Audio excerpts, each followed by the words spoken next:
Hello, ako nga pala si Verse guys. So ito na yung bago nating mechanics para sa bago nating monthly skin giveaway. Una, mag-subscribe. Pangalawa, like and share the video with screenshot. Pag walang screenshot dun sa Facebook page, walang entry. Comment I'm not a toxic player as many as you can. And then comment your IGN and ID number. So 1 to 5 winners tayo per month to sa inyong prizes natin. So yun lang. Booyah.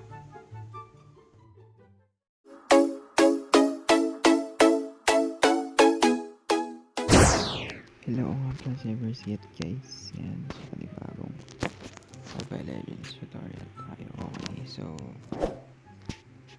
may bagong to si Kimmy, Dogie. And actually wala naman masyadong pinagbago, pero dun sa passive niya. Okay, tiyan mo yung passive niya. So may delay daw. Ayun na. So hindi na siya yung kagaya ng dati na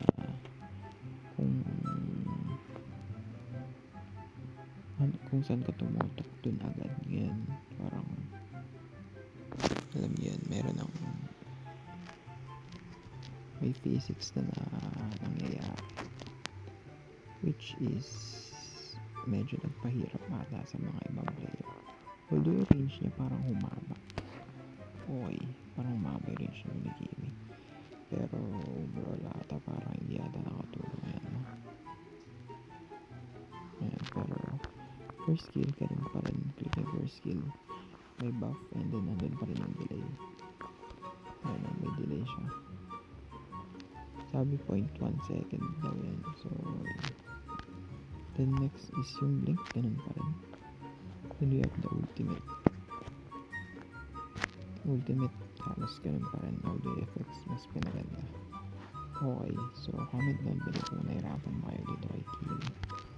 Sayang, meta pa naman ata ito si Kimmy ngayon. I think parang pwede siya maging meta eh.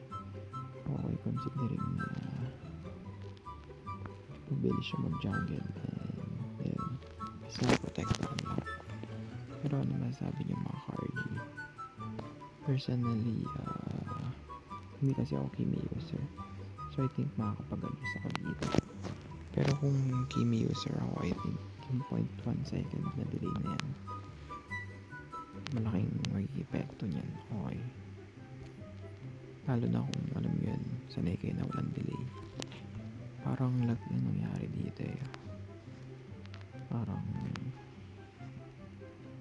delay ka ng 20 ms ka rin para sa mga bagong Kimmy user.